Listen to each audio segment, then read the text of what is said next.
Yo, what's up? My name is Patrouski, and the Pokemon Halloween event is almost here. And if you are a new player, I need you to know that you can do almost the entire event with only 4 Pokemon. There's a lot of things to cover today, so let's go ahead and jump into it. Welcome to my beginner's guide for the PokeMMO Halloween event in 2025. But before we jump into the guide and jump into the information, it's important that I give you guys a few disclaimers. First things first, everything is subject to change. It is possible that everything I'm saying is outdated and the entire event is rehauled this year. It's very rare, but it can happen in Pokemon history. Usually I would say every event is about 80% similar to last year's event. Number 2 is that the devs will never tell us whether the event is coming officially or not, and they also never give us a release date. It just historically drops on Halloween, and we kind of have to just prepare for that.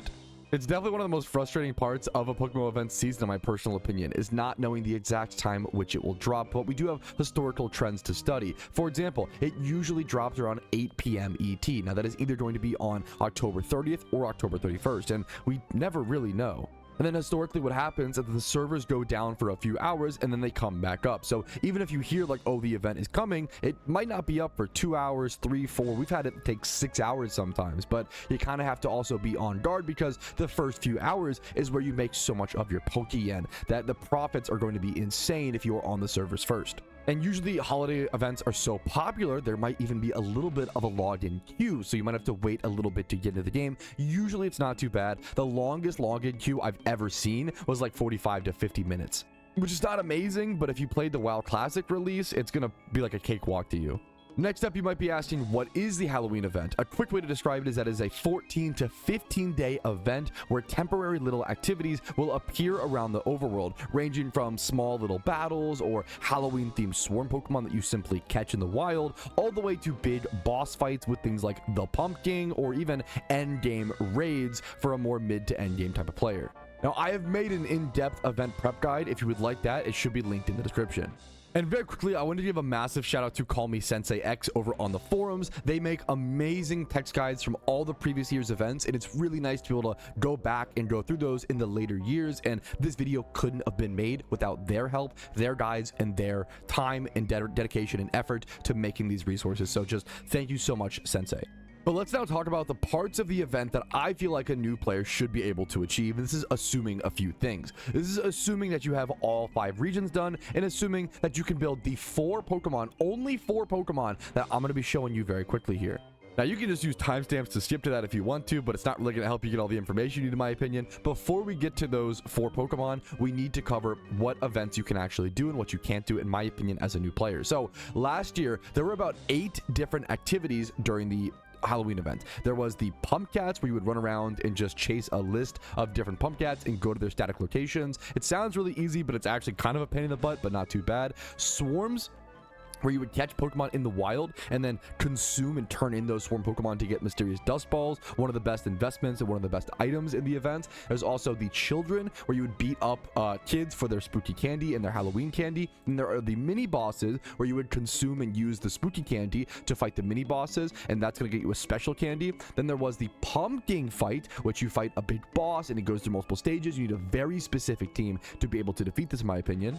Then there are wisps, which are you kind of run around and encounter these little purple dots on the map, also in static locations, and usually people discover a list for them, and that gets spread around the community as quickly as possible. And then you'll get specific Halloween seasonal alphas if you catch and go for all of the wisps. And then you had raids, which consisted of 7 Halloween raids last year, and if you completed all the raids, you would get teleported to an island and go be able to defeat Darkrai and get a Darkrai summoning orb, which allows you to temporarily summon and use Darkrai outside of PvP. And then aside from raids, you also had the pumpkin again, the pumpkin boss fight, but this time on hard mode. So there was the pumpkin on easy mode and the pumpkin on hard mode. I really recommend every type of player try to at least defeat the pumpkin on easy mode, because you will get an exclusive untradeable vanity, a lot of ones that people love every year and kind of wish they would have gotten. So there's about 8 total activities you can do during the event, in my opinion. You might be asking yourself, out of these events, how many of these as a new player can you do? In my opinion, you can actually do 6 out of 8 of them. 6 out of 8 of them with these 4 Pokemon, which is really freaking good. Like most of the event. The only 2 things that I think are going to be out of your touch or out of your grasp if you're a new player, which some things should be, you know, you should have to work toward to get access to certain things, is raids. You know, go figure, an activity called raids is not going to be super accessible to new players. If you can do it, if you have enough time to grind the Pokemon, more power to you. I believe in you. But the average new player not going to be able to do raids, and the average new player not going to be able to do the pumpking hard mode. There will be those outliers that go above and beyond and actually make it there, which, you know, my hat off to you, like hell yeah. But mostly most new players should be sticking to the pumpking, the swarms, the fighting the kids for the spooky candy, the mini bosses, the easy mode pumpking, and the wisps. And these 6 activities are going to keep you plenty busy, even if you are playing the game 10 hours a day, which I'm sure most of you are going to be going to your job, coming home from work, and just trying to get as many hours in as you can. This is going to keep you super, super busy. There's almost too many things to do during a PokeMMO event season to where, like, you just can't do all of them a lot of the time. You have to kind of sacrifice which ones do I have the time for and do I want to do, and which ones will I not make it to on time. All right, but let's go ahead and jump into the 4 Pokemon you are going to need. I severely recommend a Catching Breloom, a Jimmy Run Typhlosion, a PVM Chandelure. Don't worry, I'll show you all these extra specific stats here in a quick sec, and then a PVM Krookodile. With these 4 Pokemon, you are going to be able to do most of the activities, and I'm going to run through the Pokemon and then run through what they can actually do and why you need them specifically. So, first things first, the Catching Breloom. You don't need your Catching Breloom to be amazing, okay? Let's take a look at mine, right? Mine's hasty nature. That's not ideal. You'd actually rather be lonely, adamant, or naughty. Any plus attack nature is really going to be ideal, and then you really want 20 plus attack, 20 plus speed. Any extra bulk is nice, but 20 plus attack, 20 plus speed is going to be your main thing, especially during this event. I think if you can get 20 plus in the defenses, go for it. Don't be like me and have minus defense and 1 defense. This is really just to show you guys, like, you don't need perfect Pokemon. I've been using this Catching Breloom since 2021, and it's done me wonders. It is the perfect alpha catcher. It's going to be perfect for mysterious balls, for all the swarms. Like, this thing is going to catch everything you need to due to this combination of moves. I cannot recommend enough. Get yourself a decent enough Catching Breloom. Go ahead and EV train it in 2v2 attack and 2v2 speed, and then get yourself a Toxic Orb. This is very, very important. A Toxic Orb as the item and Poison Heal as the ability. This is going to poison your own Breloom, which does a few things. Everyone's going to heal it tremendously. Poison Heal actually heals a lot more HP than leftovers, so you heal a lot of HP between turns, and then you also can't get paralyzed, can't get burned, can't get statused by other statuses, and that's really important, kind of an underrated benefit of the Toxic Orb.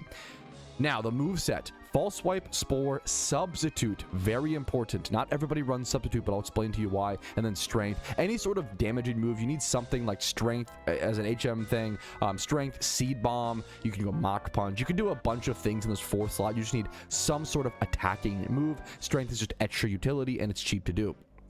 False Swipe, everybody knows False Swipe. It's a 40 base power move that knocks the Pokemon down to at least 1 HP, so it will prevent you from killing any Pokemon. Most catching in PokeMMO is False Swipe, Spore, Pokeball. False Swipe, Spore, Dust Ball, False Swipe, you know, whatever Pokeball it is, False Swipe, Spore, then throw a ball is most catching in PokeMMO. But for certain alphas or really difficult catches, you can use Substitute. And as long as you outspeed the opposing Pokemon, you basically can Spore the opposing Pokemon, Substitute, and then you should be able to get a free turn there, and then you will actually out heal your Substitute. You should never, as long as you outspeed your opposing Pokemon, you should never die or never go like negative in HP, because your Poison Heal, you'll get 2 turn procs of it, will always heal up your Substitute, your 25% damage loss from the Substitute, if that makes sense. So if you have this build on a Breloom and you can outspeed and you can Spore your opposing Pokemon, you literally will never run into a problem. It's just the perfect. I've used this Pokemon. I always say this is the only Pokemon you really need to catch alphas in PokeMMO. Contrary Spindas are nice. There are other, you know, extra little things you can add, don't get me wrong, but with this Breloom, you can catch most things, most Pokemon in PokeMMO, and it definitely shows, and it will be a monster during events. This Breloom specifically will be super good with swarms, catching all these swarm Pokemon. It's going to be really important to be able to have actually safely and correctly catch them, as well as all the wisps. You end up catching a fair bit of Pokemon on the wisps as well. Keep in mind that the wisps, a lot of them are ghost types. You get a lot of like Haunter encounters. So if you can get a 5th Pokemon, a Soak Smeargle might be nice, but you can also just spore these Pokemon and catch them with Dust Balls or other things if it's nighttime, or depending on the situation, Ultra Balls, Great Balls. You definitely want to stuck them on Pokeballs and items as well, but that's a whole different video / discussion. But those are the 2 main things that Breloom is going to be good for, is just the swarms and the wisps. You don't even need anything for Pumpcat. Like, Pumpcat's pretty much you just run around to the locations.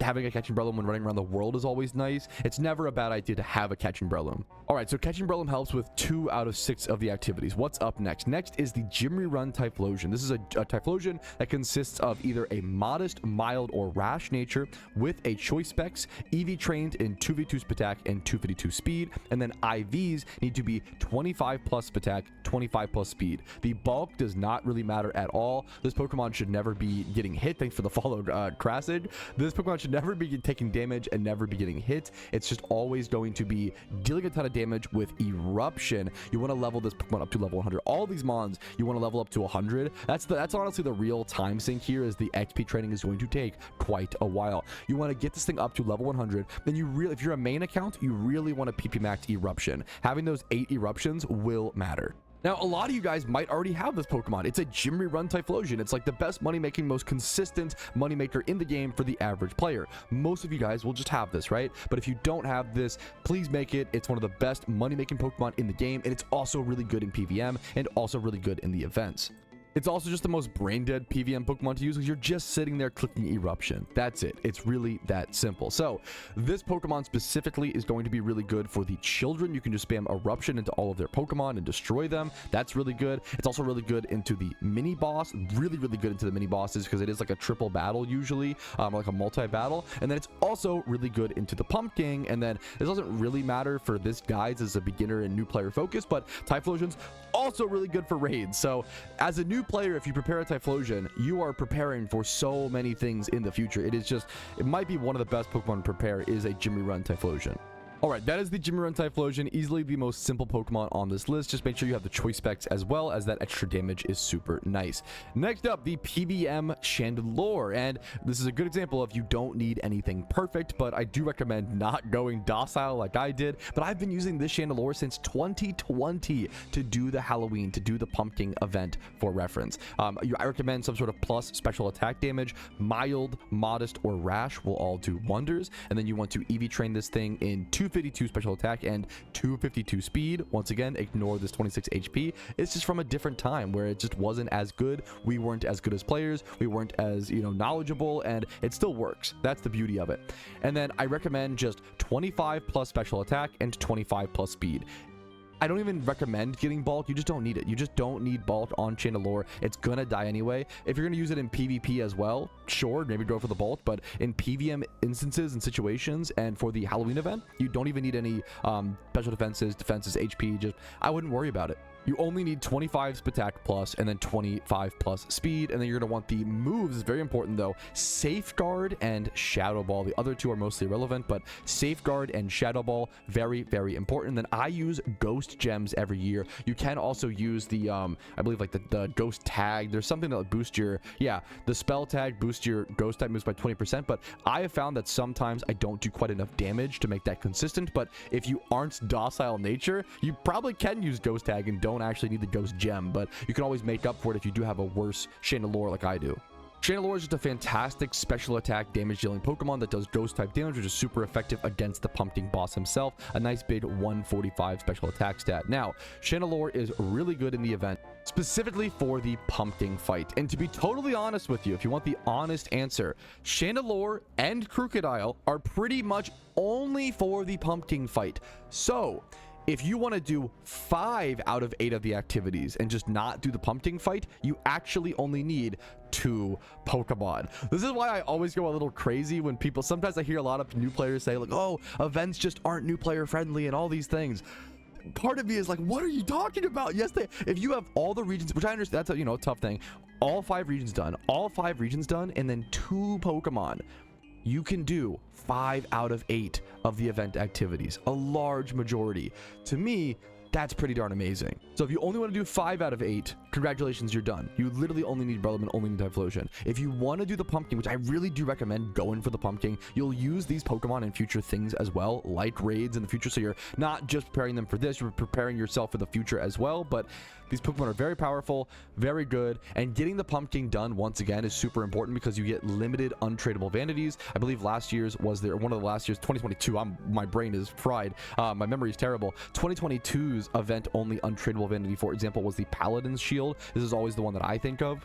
I actually can't believe I almost forgot about what last year's untradeable vanity was, because it was one of the best ones in my opinion ever, the Skull Moth Wings. If you wanted to get this vanity for free, it was only available last year. You can no longer get it ever again. It's untradeable and limited to 2024. So if you want to get yourself a vanity potentially as cool as this, you gotta do the pumpkin boss, and I think it's pretty easy enough and well worth it. You only have to do it once, okay? That's the beauty of it. We've already covered the Chandelure. Let's now cover the final Pokemon that, once again, is specifically only needed for the pumpkin boss. He's nice in other things, don't get me wrong, but other PvM activities, just fighting different things, whether it's wisps or whatever it may be, certain trainers, yada, yada, yada.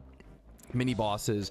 He's really good in the pumpkin boss fight. You want a plus attack nature Krookodile. Lonely, Naughty, or Adamant will all work. Adamant is obviously ideal, but Lonely and Naughty are totally fine in PvM. You want 252 attack EVs and 252 speed. This is for the easy pumpkin strat. And then I recommend 20 plus speed, but as you can see here, my speed's a bit lower and this still worked. I would try to go for 20 plus speed. It's way cheaper nowadays. Pokemon are much cheaper nowadays than they used to be in the past when this was made back in 2022. 20 plus attack, 20 plus speed. You don't even really need the defenses. I would even ideally go for like 25 plus attack, 25 plus attack, 25 plus speed, and then you just need assurance. Assurance and maybe crunch as a backup. Assurance is actually the best move you use here for the pumpkin boss fight, since you don't go first usually. Since it is a triple battle, you have 3 Pokemon in the lead here against the pumpkin.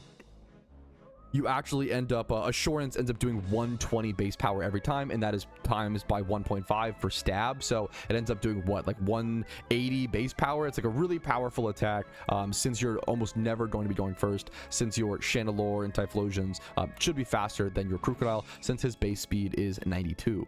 And you do want a choice band. That's the other thing. The items can get a little pricey, don't get me wrong, but they're also permanent items that you'll always use on your account. Like, you can never go wrong by getting more choice packs, more choice bands, or your first ones especially. You need them. They're just super powerful items that you need for PvP and PvM. But that is the final Pokemon, and I believe the final thing that I wanted to cover today.